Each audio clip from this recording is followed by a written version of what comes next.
नमस्ते दोस्तों, न्याय वेदिका में आप सभी का स्वागत है। जैसा कि हम मॉडर्न इंडियन हिस्ट्री के सीरीज़ को कंप्लीट कर रहे हैं, तो हमने देख लिया था अराइवल ऑफ यूरोपियन कंपनीज। उसके बाद हमने देखा British expansion in Indian territories, इसे हमने 2 पार्ट में कवर किया था। आज हम देखेंगे the revolt of 1857। The revolt of 1857 को जानने से पहले हम एक चीज़ को समझ लेते हैं कि आज हम इस सेशन में क्या क्या देखने वाले हैं। तो रिवोल्ट ऑफ 1857 में 4 चीज़ें हैं जो हमें कवर करनी है। पहला है कि इसका कॉजेस क्या क्या था। दूसरा है इसका स्प्रेड, कैसे कैसे इसका विस्तार हुआ था। और तीसरा है लीडरशिप, किसकी लीडरशिप में, किस एरिया में कौन सा रिवोल्ट हुआ था 1857 का।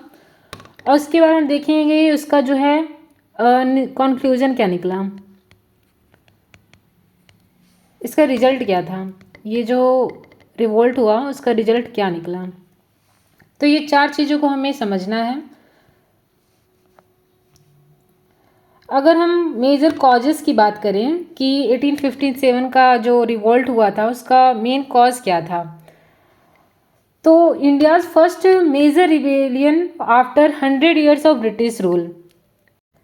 तो हमने देखा था लास्ट क्लास में कि 31 दिसंबर 1600 को महारानी एलिज़ाबेथ, जो क्वीन एलिज़ाबेथ थी उस समय ब्रिटिश की महारानी, तो उन्होंने एक चार्टर जारी किया था जिसमें कंपनी को जो है एक एकाधिकार मिल गया था कि आप ट्रेड कर सकते हैं इंडिया में। और उसी के क्रम में बाद में 1611 में कंपनी ने एक ऑफिशियल अपना यहाँ पे एक फैक्ट्री स्थापित कर ली थी।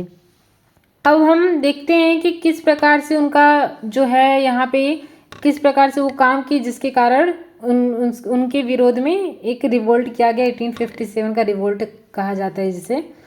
तो इसमें पॉलिटिकल कॉजेस क्या क्या थे। पहला है doctrine of labs, Lord Dalhousie, इसे देने वाला लॉर्ड डलहौजी था। इसमें क्या किया गया कि जितनी भी जो भी स्टेट थे, जैसे कि झांसी हो गया, सतारा हो गया, यहाँ पे देखा गया कि जिन भी महाराजाओं के जो भी किंग्स थे, वहाँ के रूलर थे, उनके कोई भी अगर कोई पुत्र नहीं था तो वो लोग इस आधार पे क्या करते थे कि वो हड़प लेते थे उस राज्य को। इसमें इस डॉक्ट्रिन ऑफ लैप्स के द्वारा उन्होंने सतारा को 1848 में, संबलपुर को 1849 में, झांसी को 1853 में हड़प लिया था। उसके बाद हमने देखा है जैसे सब्सिडरी अलायंस हुआ था, लॉर्ड वेलेस्ली ने हैदराबाद के साथ किया था सब्सिडरी अलायंस। अवध में भी जो डलहौजी थे उन्होंने सब्सिडरी अलायंस किया था। अगर हम सब्सिडरी अलायंस की बात करें तो हम इसे समझ लेते हैं नेक्स्ट स्लाइड में। ये एक ट्रीटी होती थी ईस्ट इंडिया कंपनी और इंडियन रूलर के बीच, जिसमें ये कंडीशन रखा जाता था कि इंडियन रूलर जो हैं वो किसी भी फॉरेन स्टेट से किसी भी प्रकार की ट्रीटी नहीं करेंगे, और इसके बदले में ईस्ट इंडिया कंपनी जो है वो अपनी सेना जो है यहाँ डिप्लॉय करेगी, अपनी आर्मी डिप्लॉय करेगी और उनको सुरक्षा देगी। पर इसके बदले में ये किसी प्रकार का ट्रीटी करेंगे तो इसके लिए परमिशन चाहिए होगी ईस्ट इंडिया कंपनी की।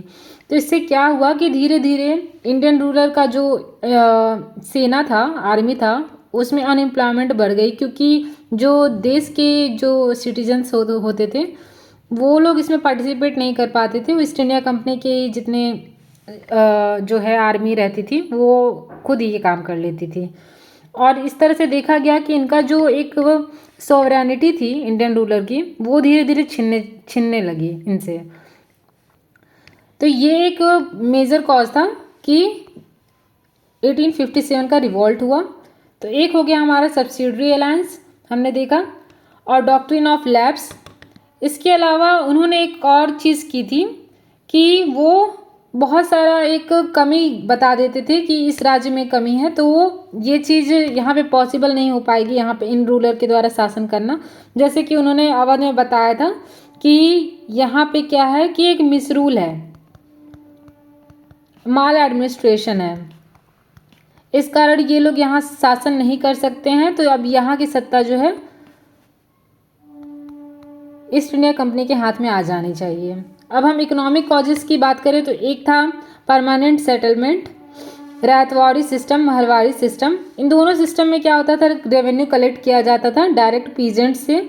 तो इसमें जो है बहुत ज़्यादा हाई रेट पे ये लोग टैक्स कलेक्ट करते थे। तो किसानों में भी एक तरह से जो फार्मर्स थे उनमें भी एक विद्रोह जागृत हो गया था कि अब हमें कुछ रिवोल्ट करना पड़ेगा। फिर तीसरा कॉज है इमीडिएट कॉज जिसे कहा जाता है।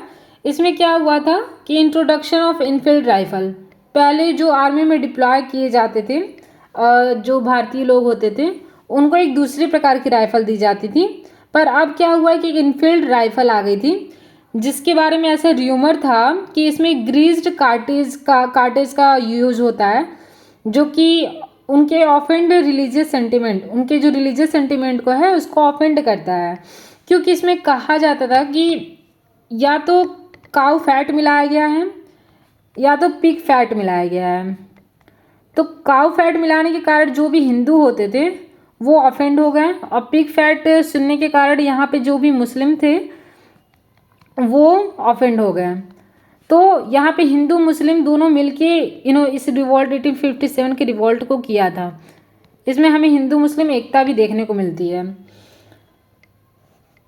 उसके बाद अगर हम बात करें सोशल कॉजेज़ की तो spread of Christian missionary activities, ये जो है धीरे धीरे क्रिश्चियनिटी को फैलाने लगे थे। इनका मेन मोटिव अब बस ट्रेड करना नहीं रह गया था, ये अपनी जो क्रिश्चियनिटी है वो अब जिस भी देश में ये अपना अपना शासन करते थे वहाँ पे अपनी क्रिश्चियनिटी जो है ये स्प्रेड करना चाहते थे। और ये हिंदुओं की भावना, चाहे मुस्लिम की भावना, चाहे दूसरे रिलीजन के जो भी पर्सन्स थे उनकी भावना को आहत करता था। उसके बाद रेशियल डिस्क्रिमिनेशन अगेंस्ट इंडियंस, जैसे वो लोग हर जगह इंडियंस के साथ भेदभाव करते थे, डिस्क्रिमिनेशन करते थे कि काला है ये, हम गोरे हैं, चाहे Indians and dogs are not allowed, इस तरह का वो लोग वाक्य यूज़ करते थे। उसके बाद प्रोहिबिशन ऑफ प्रैक्टिसेस लाइक सती प्रथा, child marriage, female infanticide etc। ये सुनने में थोड़ा अजीब लग रहा है पर उस समय की अगर हम बात करें तो उस समय ये जो सती प्रथा होती थी, चाइल्ड मैरिज होता था, ये भारतीय एक सभ्यता में एक बहुत अंदर तक घुस चुका था। तो इसे समाप्त करना एक तरह से उन लोगों के लिए था कि ये गलत कर दिया गया हमारे साथ, ये चीज़ तो हमेशा से चली आ रही थी, ये कस्टम तो चला आ रहा था, इसे ख़त्म नहीं करना चाहिए था। तो ये भी एक रिवोल्ट का कारण बना। अब अगर हम 1857 की जो रिवोल्ट थी उसके इमीडिएट कॉज की बात करें तो इमीडिएट कॉज उसका था बैरकपुर इंसिडेंट। बैरकपुर इंसिडेंट, इस इंसिडेंट में क्या हुआ कि मंगल पांडे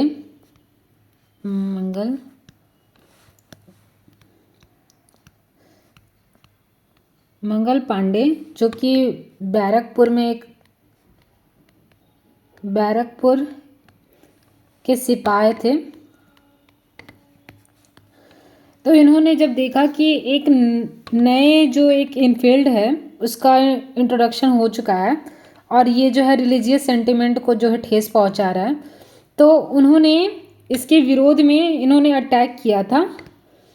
एक ब्रिटिश ऑफिसर जिसका नाम था सार्जेंट मेजर ह्यूसन या फिर ह्यूगसन इसको कहा जाता है, ह्यूगिसन, और इन पर अटैक किया था और एक वाउंडेड किया था लेफ्टिनेंट बाग को। ऐसा करने पर उन्हें 8 अप्रैल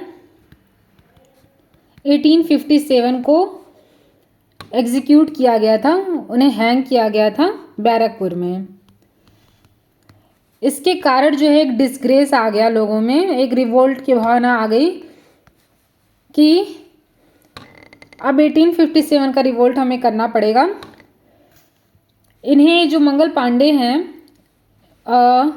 मंगल पांडे को फर्स्ट मार्टिर माना जाता है 1857 रिवोल्ट का। फर्स्ट मार्टिर ऑफ 1857 का रिवोल्ट किसे माना जाता है तो ये है मंगल पांडे। अब हम ये स्लाइड देख लेते हैं।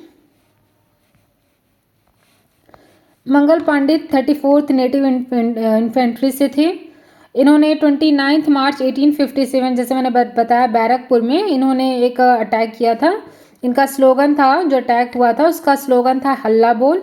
इन्होंने लेफ्टिनेंट बाग को और मेजर ह्यूडसन को किल्ड किया और इसी के बदले में उन्हें 8 अप्रैल 1857 को हैंग किया गया था। और इसी के बाद revolt started from Meerut. Meerut से रिवोल्ट स्टार्ट हुआ 10 मई 1857। 20th नेटिव इन्फेंट्री, जब देखा कि 34th नेटिव इन्फेंट्री के मंगल पांडे को हैंग कर दिया गया है, तो अब 1857 का रिवोल्ट जो है स्टार्ट हो गया और 10 मई 1857 को मेरठ से ये स्टार्ट हुआ था। ये इंपॉर्टेंट है, मेरठ से स्टार्ट हुआ था। Refuse to use greased cartridge, अब जितने भी इन्फेंट्री के लोग थे वो ग्रीस्ड कार्टेज को यूज़ करने से मना कर दिए थे। मार्च टुवर्ड्स दिल्ली अंडर बख्त खां, अब इन्होंने क्या किया कि जितने भी सेनाएं थी वो दिल्ली की तरफ रवाना हुई बख्त खां के नेतृत्व में, लीडरशिप में।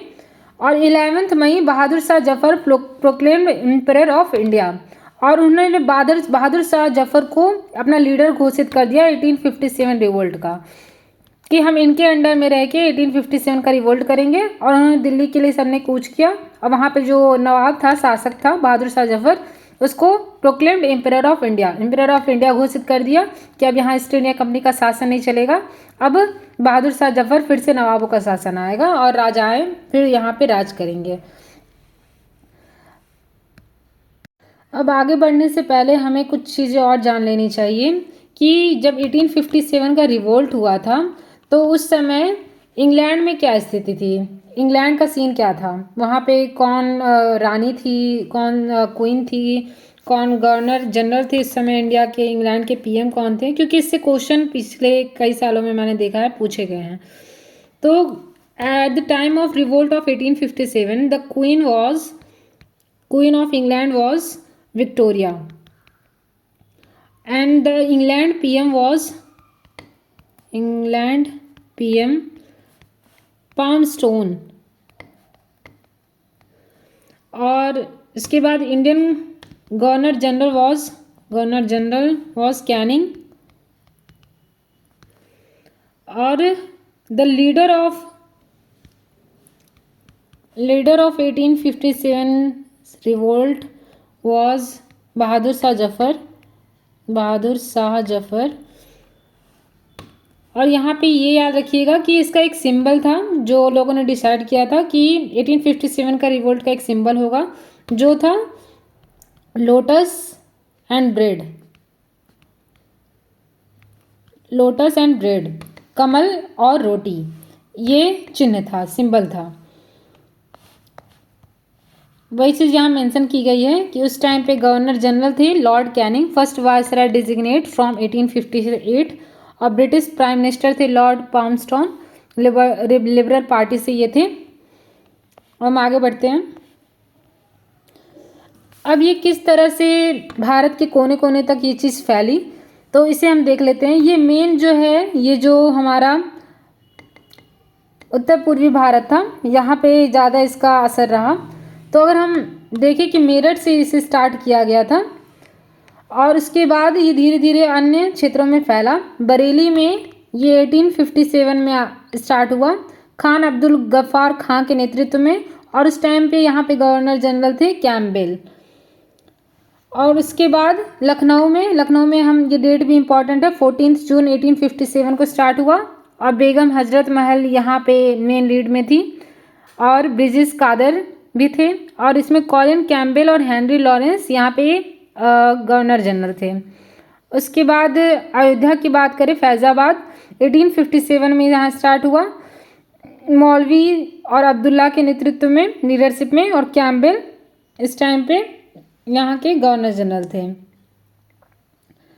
और उसके बाद बात करें प्रयागराज की, तो जून 1857 में स्टार्ट हुआ, लियाकत अली के नेतृत्व में, कॉर्नल नील जो है यहाँ पे ईस्ट इंडिया कंपनी का नेतृत्व कर रहे थे। फिर आरा जगदीशपुर जो बिहार में पड़ता है, ये अगस्त 1857 में स्टार्ट हुआ कुंवर सिंह के लीडरशिप में, और विलियम टेलर आयर जो यहाँ पे वो ईस्ट इंडिया कंपनी के साइड से थे। उसके बाद फतेहपुर की बात करें तो ये 1857 में स्टार्ट हुआ, और अजीमुल्ला खां जो है वो यहाँ पे मेन लीडरशिप में थे और जनरल रायनार्ड जो थे ये ईस्ट इंडिया कंपनी की तरफ से थे। अब झांसी की बात करें तो जून 1857 डेट इंपॉर्टेंट है, ये रानी लक्ष्मीबाई के लीडरशिप में हुआ और ह्यू ग्रोस जो है ईस्ट इंडिया कंपनी की तरफ से था।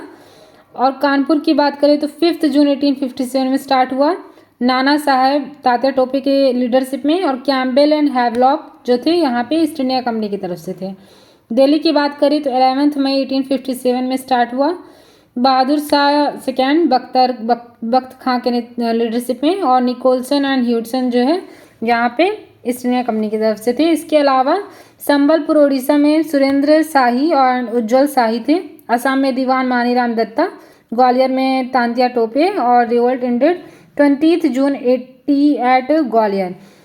अब ये 1857 का जो रिवोल्ट था, हम देखते हैं कि वो जो है भारत को जो है अंग्रेज़ों से आज़ाद करने में कामयाब नहीं हो पाया। इसका कुछ रीज़न है जो है लिमिटेड जोग्राफिकल स्प्रेड, ये भारत के हर कोने कोने तक फैल नहीं पाया। आप देखते हैं जैसे यहाँ पे साउथ में या फिर अपना जो कश्मीर वाला इलाका है वहाँ पे ये चीज़ फैल नहीं पाई ज़्यादा एरिया में। इसका मेन रीज़न ये भी बताया जाता है कि जब यहाँ पे मंगल पांडे को फांसी दी गई थी तो इसका जो है जो ड्राफ्ट था इस क्रांति का 1857 के रिवोल्ट का जो ड्राफ्ट था वो प्रिपेयर किया गया था अजीमुल्ला खां एंड रानोजा बापू के द्वारा लंदन में, और उन्होंने एक डेट डिसाइड की थी कि जो क्रांति की शुरुआत होगी, रिवोल्ट स्टार्ट किया जाएगा वो 31 मई 1857 से किया जाएगा। जबकि हम देखते हैं कि ये इसकी शुरुआत जो है मेरठ से 10 मई 1857 को ही हो गई। तो ये लोगों तक ज़्यादा पहुंच नहीं पाया क्योंकि डेट ये तय थी और स्टार्ट इस दिन कर दिया गया था। तो ये भी एक मेजर रीज़न बताया जाता है कि ये चीज़ वाइड स्प्रेड हो नहीं पाई।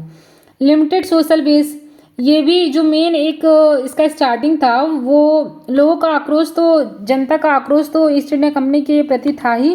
दूसरा कॉज यहाँ पे जो हम देखते हैं जो कार्टेज ग्रीज का यूज़ हो रहा था वो भी था। तो लिमिटेड सोशल बेस बन पाया क्योंकि एक आर्मी रिवोल्ट बन के रह गया ये। उसके बाद एजुकेटेड क्लास, जो एजुकेटेड क्लास के लोग थे वो कहीं ना कहीं ईस्ट इंडिया कंपनी का जो शासन व्यवस्था थी, जैसे सती प्रथा का अंत करना, चाहे जितने भी फीमेल इन्फेंटिसाइड को ख़त्म करना, ये सारा जो मेजर स्टेप्स लिए गए थे वो उसके पक्ष में थे। तो वो इससे कहीं ना कहीं दूर रहें। और lack of leadership and communication, जैसे आज हम तो बहुत सारा सोशल मीडिया का साइट्स है, उस टाइम ऐसा कुछ नहीं हुआ करता था। किसी भी कोई भी अगर इम्पोर्टेंट इन्फॉर्मेशन होती थी उसको एक जगह से दूसरी जगह पहुंचने में काफ़ी टाइम लग जाता था। तो इस तरह से कम्युनिकेशन गैप रह गया लोगों के बीच, कौन सा रिवोल्ट कहाँ हो रहा है और कौन कौन नेतृत्व कर रहा है, इन सब चीज़ों को पहुँचने में बहुत समय लग गया। और लीडरशिप की भी हम कहीं ना कहीं कमी देखते हैं। झांसी में जैसे महारानी लक्ष्मीबाई थी वो अच्छी लीडर थी, कुछ कुछ अच्छे लीडर थे, बाकी सारे लीडरशिप उतनी ताकतवर नहीं थी, कमज़ोर रह गई। और एब्सेंस की बात करें, पॉलिटिकल पर्सपेक्टिव का एक एब्सेंस था। एक होता है कि एक लीडरशिप एक अच्छे नेता के नेतृत्व में करना और सबको ले करके चलना, वो चीज़ एक पॉलिटिकल पर्सपेक्टिव की कमी रह गई थी। अब governance after the revolt of 1857, अगर हम रिजल्ट की बात करें तो गवर्नमेंट ऑफ इंडिया एक्ट 1858 आया उसके बाद, और उसके द्वारा क्या हुआ कि end of east India company rule, east India company के रूल को ख़त्म कर दिया गया। क्योंकि एक मेजर जो है एक सेटबैक था इंग्लैंड के खिलाफ कि अब कंपनी का रूल यहाँ पे लोग बर्दाश्त नहीं कर पा रहे हैं। तो अब डायरेक्ट जो है ब्रिटिश क्राउन को सुप्रीम अथॉरिटी दे दी गई कि अब डायरेक्ट जो है वो इंडिया पे जो है राज वो ईस्ट इंडिया कंपनी ना करके ब्रिटिश क्राउन करेगी। Lord Canning became the first viceroy of India. मैं आगे के क्लास में आपको सारे वायसराय जनरल गवर्नर जनरल के बारे में पढ़ा दूंगी, पर यहाँ पे इंपॉर्टेंट पॉइंट है कि फर्स्ट वायसराय ऑफ इंडिया कौन था, तो ये लॉर्ड कैनिंग था, इसे फर्स्ट वायसराय ऑफ इंडिया बनाया गया। तो हमने यहाँ देखा, एक मिनट मैं आपको रिजल्ट अच्छे से बता देती हूँ एक बार, इसका रिजल्ट क्या निकला। तो फर्स्ट हम देखते हैं कि EIC रूल जो था, EIC रूल का एंड हो गया और यहाँ पे डायरेक्ट क्राउन रूल हो गया, डायरेक्ट क्राउन रूल। और उसके बाद सेकेंड में क्या हुआ कि गवर्नमेंट ऑफ इंडिया एक्ट 1858 आया, new law passed in 1858 that abolished company rule and established direct British Crown administration in India। उसके बाद तीसरी चीज़ हुई कि गवर्नर जनरल को वायसराय बना दिया गया। अभी तक गवर्नर जनरल का पोस्ट हुआ करता था और टाइटल ऑफ गवर्नर जनरल को जो है वो दे दिया गया था वायसराय। ये कई बार पूछा जाता है किस एक्ट के थ्रू ये किया गया था, तो गवर्नमेंट ऑफ इंडिया एक्ट 1858 के थ्रू गवर्नर जनरल का जो पोस्ट था वो वायसराय का पोस्ट बना दिया गया था। और फर्स्ट वायसराय जो थे, यानी कि जो लास्ट गवर्नर जनरल उस टाइम पे थे लॉर्ड कैनिंग, उन्हीं को फर्स्ट वायसराय बना दिया गया था, लॉर्ड कैनिंग को। अब उसके बाद अगर हम बात करें, अभी जैसे कि हमने देखा कि 1857 का जो रिवोल्ट था वो आर्मी का एक तरह से रिवोल्ट था, तो आर्मी रीऑर्गेनाइजेशन की बात की गई कि आर्मी रीऑर्गेनाइजेशन किया जाए, क्योंकि आर्मी में इस तरह से कभी भी रिवोल्ट हो सकता है। तो major restructuring of the British Indian army to prevent future mutinies, इसके लिए एक पील कमीशन बनाया गया है। ये ध्यान रखिएगा कि पील कमीशन जो है एक आर्मी रीऑर्गेनाइजेशन के लिए बनाया गया था, जिसमें जो है royal commission on Indian army 1858 to 59 chaired by Jonathan Peel के द्वारा इसका लीडरशिप किया गया था। और ये इसने कुछ चेंजेस रिकमेंड किए थे, जैसे कि increasing ratio of British European soldiers to Indian soldiers और recruiting from loyal communities regions like Sikhs, Gurkhas, Punjabis, Pathans, martial races. और उसके बाद हम पॉइंट देखते हैं कि क्वीन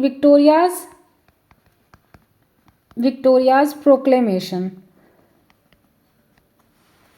ये जारी किया गया था 1 नवंबर 1858 को। इसमें ये प्रॉमिस किया गया था कि non interference in Indian regions customs, equal treatment, amnesty to most rebels. तो ये सारी चीज़ें जो हैं वो हुई थी इसके रिजल्ट में। अब हम यहाँ पे बात कर लेते हैं कुछ इम्पॉर्टेंट बुक्स की और ओपिनियंस की जो लोगों ने दिया था 1857 के रिवोल्ट के बाद।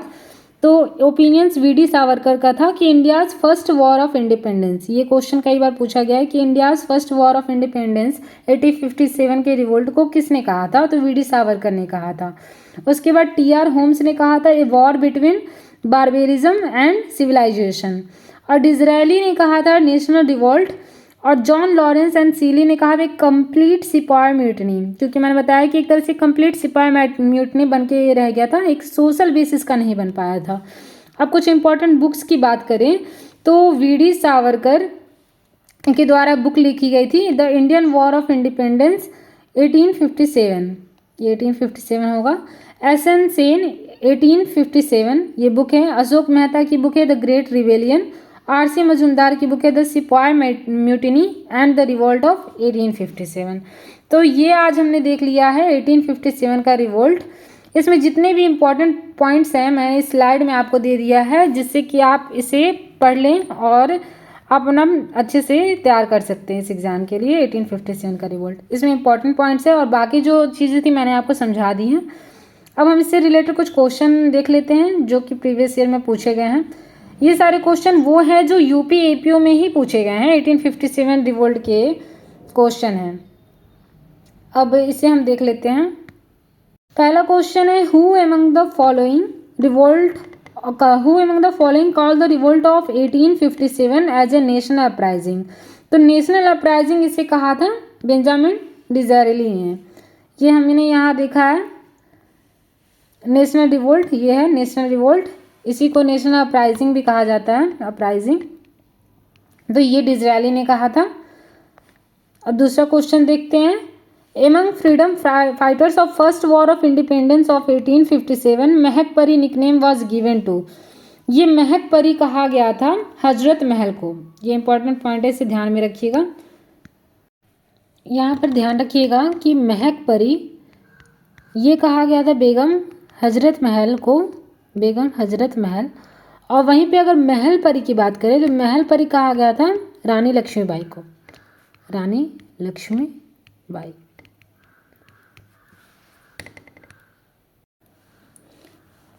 तीसरा है कि consider the following statements and select the correct answer from code given below. Jhansi was established by Orchha ruler Veer Singh Bundela. Rani Lakshmibai took a leading role in the uprising of 1857। अब हमें ये देखने को मिल जा रहा है कि इसमें ये चीज़ तो सही है, और अगर हम देखें कि Jhansi was established by Orchha ruler वीर सिंह बुंदेला, तो ये जो स्टेटमेंट है ये भी करेक्ट है, पर ये इसका करेक्ट रीज़न नहीं है, करेक्ट एक्सप्लेनेशन नहीं है। Both A and R true, but R is not the correct explanation of A. हम क्वेश्चन की बात करें तो study the following statements regarding the first war of independence of 1857 and select the correct answer from the code given below. It was spearheaded by Bahadur Shah Zafar. ये question जो है सही है। It broke out in Kanpur on 4 June 1857। तो मैंने बताया कि नहीं, ये मेरठ से स्टार्ट हुआ था, कानपुर से नहीं। Mangal Pandey had killed general Hearsey in the parade ground of Barrackpore. General Hearsey को नहीं मारा था उन्होंने, मैंने आपको बताया ह्यूडसन को मारा था। यहाँ पे लिखा है कि killed lieutenant Baugh and major Hewson. तो ये भी जो ऑप्शन है ये रॉन्ग हो जाएगा। उसके बाद है after Barrackpore episode revolt outbreak इन दिल्ली। ये हमने देखा कि बैरकपुर की घटना के बाद विद्रोह दिल्ली से प्रारंभ हुआ कि लोग कूच करने लगे थे दिल्ली की तरफ, और बहादुर शाह जफर को अपना लीडर अनाउंस कर दिया था। तो इसमें 1 और 4 जो है वो करेक्ट हो जाएगा। उसके बाद है what was the main cause of 1857 revolt. इसमें है public outrage, military discontent, management of Christian missionaries and policy of British empire. तो इसमें मोस्ट अप्रोप्रिएट अगर आंसर देखें तो ये है पॉलिसी ऑफ ब्रिटिश एम्पायर। उसके बाद है with which uprising is Mangal Pandey associated. तो हम देख चुके हैं, ये है बैरकपुर। उसके बाद है eight the time of 1857 revolt who was the British commanding officer eight Barrackpore. तो ये है हियरसे। इसीलिए क्वेश्चन ये पूछा गया था कि उन्होंने हियरसे को मारा था, पर ऐसा नहीं है। उसके बाद हम आगे का क्वेश्चन देख लेते हैं। The first war of independence started from. तो ये हमने पढ़ा है, ये स्टार्ट हुआ था मेरठ से। उसके बाद है the first event relating to the war of independence of 1857 was Kanpur revolts and taking over the leadership by Nana Sahib, Begum Hazrat Mahal's leadership of Awadh, marching of sepoys to Delhi red fort. ये सही है। Revolt by Rani of Jhansi. तो इसमें तीसरा ऑप्शन सही है कि first event relating to the war of independence 1857 was, जो फर्स्ट इवेंट था वो यही था, marching of sepoys to Delhi's red fort. अब which one of the following place of the revolt of 1857 start of rebellion is not correctly matched. अब जैसे मैंने वहाँ पे डेट बताया था, वहाँ पे एक मिनट, आप अगर एक डेट ही याद रखते हैं, जैसे यहाँ पे लिखा हुआ है झांसी जून 1857 जून में, और यहीं पे झांसी का अगर आप डेट देखें, ये रहा, ये 11 मई लिखा हुआ है। तो इसमें ये जो है नॉट करेक्ट है, बाकी सारा आप देखेंगे तो ये करेक्ट है। मेरठ में 10 मई 1857 से हुआ था, बैरकपुर में 29 मार्च 1857, लखनऊ में 4 जून 1857, बस झांसी में नहीं। उसके बाद है Kunwar Singh. Consider the following statements. Kunwar Singh landlord of Jagdishpur in Bihar led the rebellion against the British. ये सही है। The lord Dalhousie recognise the adopted son of Rani Lakshmibai as a heir apparent. मैंने यही बताया कि था कि उन्होंने अडॉप्टेड सन को रिकॉग्नाइज नहीं किया था, और डॉक्ट्रिन ऑफ लैब्स जो है वो लगा दी थी झांसी में, और उन्होंने कहा था खुद का पुत्र होना चाहिए तभी हम आपको शासन व्यवस्था का कमान देंगे, वरना ईस्ट इंडिया कंपनी जो है वो राज्य को हड़प लेगी। तो इसमें बस ओनली 1 करेक्ट हो जाएगा। उसके बाद हम बात करें who among the following was the leader of the revolt during 1857 at Bareilly. तो बरेली में रिवोल्ट का जो है वो नेतृत्व किया था खान बहादुर ने। यहाँ पर देखिए बरेली में 1857 में खान बहादुर खान ने इसका नेतृत्व किया था। ये स्लाइड आपके लिए इम्पॉर्टेंट है कि कहाँ पे रिवोल्ट का नेतृत्व किसने किया था, किसके लीडरशिप में, कि कहाँ पे कौन सा रिवोल्ट हुआ था। यहाँ पे ये स्लाइड में आपको दिया गया है, उसी से क्वेश्चन बने हैं। उसके बाद हम देखते हैं कि match list 1 with the list 2 matching है, मैच ऑफ द फॉलोइंग है। तो इसमें दिया गया है कि ये था रानी लक्ष्मीबाई और लखनऊ में नेतृत्व किया था बेगम हजरत महल ने। और उसके बाद कानपुर ये रहेगा अजीमुल्ला खां। फैज़ाबाद में मौलवी अहमद शाह। आप उस स्लाइड में देखेंगे तो आपको ये आंसर मिल जाएगा। इसका जो वो आंसर करेक्ट है वो ए है। उसके बाद है which of the following pair is not correctly match. तो ये है संबलपुर सुरेंद्र शाही, ये सही है। गंजाम राधा कृष्णन दनसेना, ये सही है। कश्मीर गुलाब सिंह, ये भी सही है। लखनऊ लियाकत अली नहीं है। लखनऊ में मैंने बताया है, लखनऊ में बेगम हजरत महल थी। बस आपको ये पॉइंट भी याद रहेगा तो आप एलिमिनेट कर सकेंगे। और उसके बाद है ये क्वेश्चन, इसमें कह रहा है ये भी मैच ऑफ द फॉलोइंग है। इसमें है नाना साहब कहाँ से लीडरशिप कर रहे थे, तो नाना साहब कर रहे थे कानपुर से। नवाब हामिद अली खां ये थे दिल्ली से। और मौलवी अहमदुल्ला ये भी थे लखनऊ से। और मानीराम दीवान ये थे आसाम से। तो हमारा डी ऑप्शन सही हो जाएगा।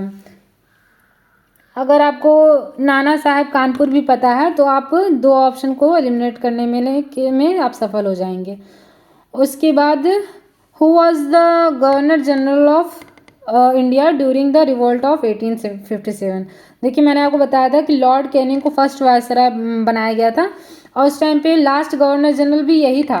ये गवर्नर जनरल था तो उसके बाद जैसे ही ये पोस्ट बदली गई, वायसराय किया गया, तो लॉर्ड कैनिंग को ही फर्स्ट वायसराय बना दिया गया। उस टाइम पे गवर्नर जनरल भी लॉर्ड कैनिंग ही था। उसके बाद है who turn the uprising of 1857 as the first war of independence. तो फर्स्ट वॉर ऑफ इंडिपेंडेंस हमने पढ़ा है, ये वी.डी. सावरकर ने बोला था। यहाँ पे मैंने आपको पढ़ाया था। India's first war of independence किसने कहा था, वी.डी. सावरकर ने। तो आज हमने देख लिया है 1857 का रिवोल्ट। और अब आगे की स्लाइड में हम अगले सेशन में हम peasant movements and tribal revolt को कवर कर लेंगे। अगर ये 2 पार्ट में बनता है तो 2 पार्ट में कवर कर लेंगे। उम्मीद करती हूँ कि आपको ये सेशन पसंद आया होगा। अगर आपको ऐसे ही कंटेंट आगे भी चाहिए तो इस चैनल को लाइक शेयर एंड सब्सक्राइब करना ना भूलें। और अगर आपको ये स्लाइड चाहिए होगी तो डिस्क्रिप्शन बॉक्स में हमारे टेलीग्राम का लिंक दिया गया है न्याय वेदिका का, तो आप उस टेलीग्राम चैनल को ज्वाइन कर लीजिएगा। वहाँ पे आपको ये स्लाइड मिल जाएगी। Thank you so much.